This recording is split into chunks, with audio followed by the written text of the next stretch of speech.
Hello friends, आप सभी का स्वागत है एक और नए वीडियो में। आज हम लोग डिस्कस करने जा रहे हैं एक नए टॉपिक, यानी कि कोई टॉपिक नहीं है। मैक्स टू मैक्स हम लोग सारे सीसैट रीजनिंग के जितने भी टॉपिक्स हैं, मतलब जितने टॉपिक से रिलेटेड फ्रिक्वेंटली क्वेश्चंस आते रहते हैं, वो सब कुछ हम लोग डिस्कस कर चुके हैं। ठीक है। कुछ फिगर वाले जो विजुअल रीजनिंग के पार्ट्स हैं वो आप लोग डिस्कस आप कर लीजिए, क्योंकि विजुअल रीजनिंग वाला जो क्वेश्चंस होते हैं वो केवल पैटर्न को समझना होता है, फिर उससे कर लेते हैं हम लोग। ठीक है।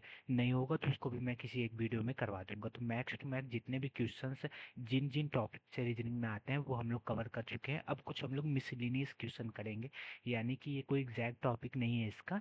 ये क्वेश्चंस आए हुए हैं, कैसे सॉल्व होंगे उसको हम लोग समझ लेंगे, तो इसीलिए इसको मिसलिनियस एक अलग टॉपिक में रख के जितने भी अलग अलग टाइप्स के क्वेश्चन जो आए हुए हैं, जो टॉपिक पढ़े उनसे थोड़ा अलग, वो हम लोग सॉल्व करेंगे इस वीडियो में। ठीक है। तो पहले कुछ क्वेश्चंस आज इस वीडियो में हम लोग डिस्कस करने वाले हैं। तो पहला क्वेश्चन क्या है, बिल्कुल ध्यान से देखिए मिसलिनियस में। तो मिसलिनियस में पहला क्वेश्चन कह रहा है कि each of A B C and D have 100 rupees, यानी कि ए बी सी डी के पास 100 रुपये है ना। ठीक है।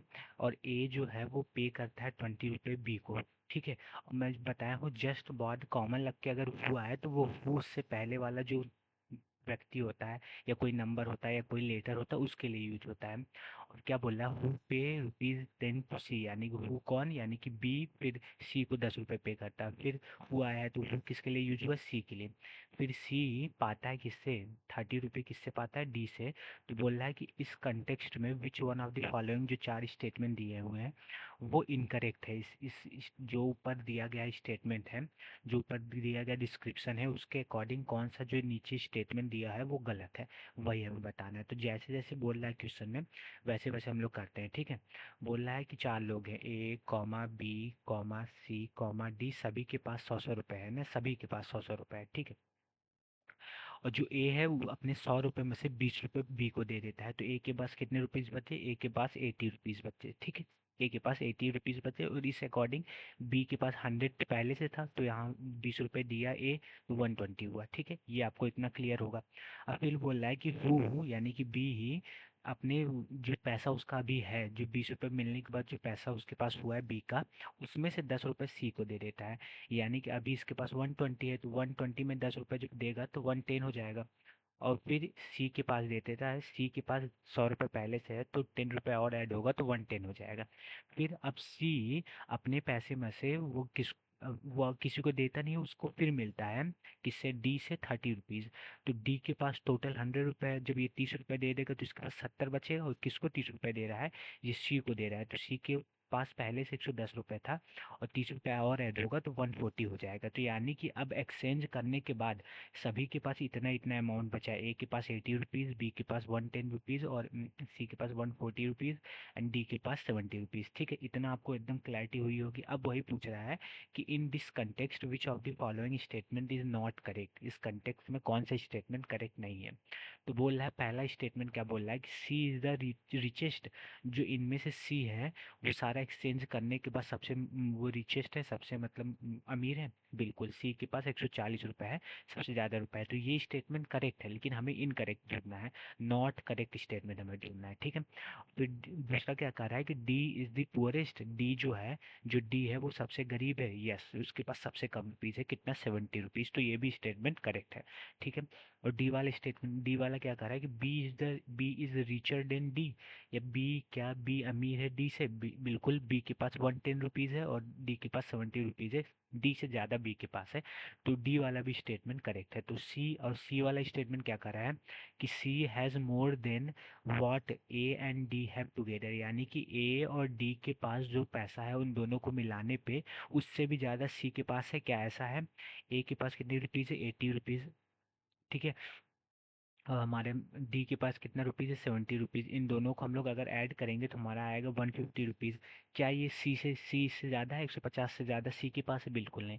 150 से कम है, सी के पास कितना है, 140 रुपीज़। तो यानी कि सी वाला जो स्टेटमेंट है ये इनकरेक्ट है, और यही हमें वो ढूंढना था कि कौन सा जो स्टेटमेंट है वो इनकरेक्ट है ऊपर दिए गए डिस्क्रिप्शन के अकॉर्डिंग। ठीक है।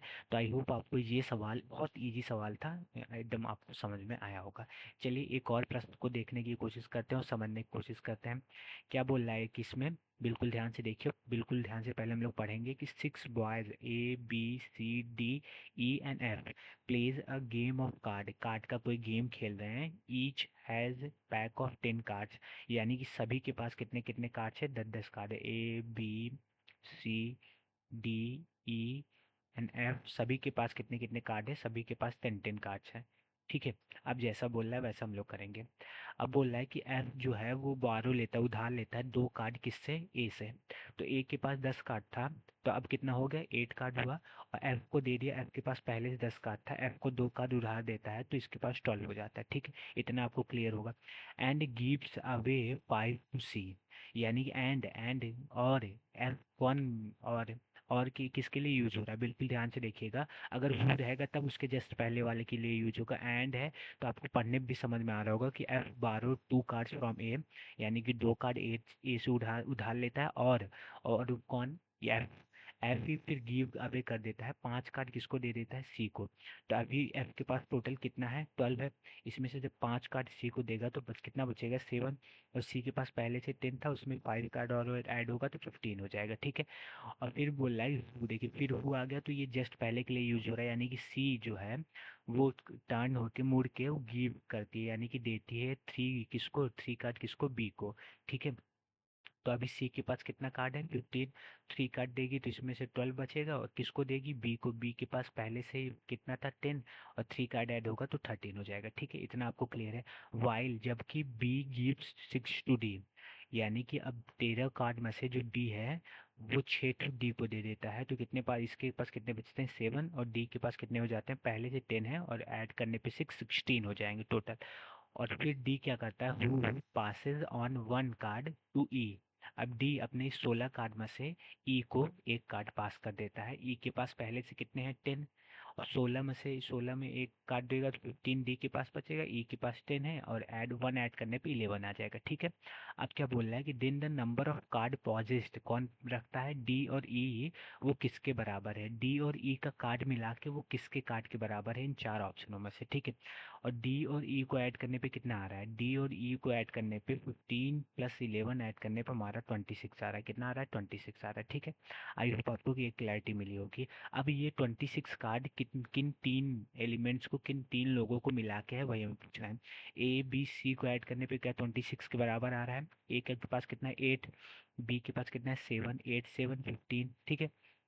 सी के पास कितना है, 12। 1 कार्ड ज़्यादा हो जा रहा है, यानी कि पहला जो है वो इनकरेक्ट है, पहला नहीं है।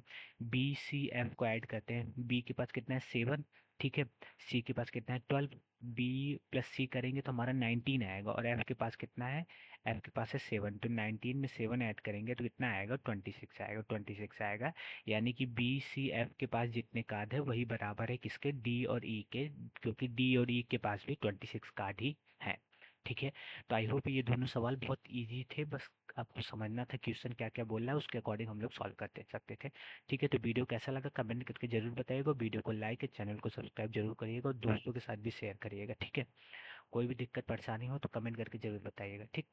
तो आज के लिए इतना ही रखते हैं, चलिए मिलते हैं एक और नए वीडियो के साथ कल। धन्यवाद।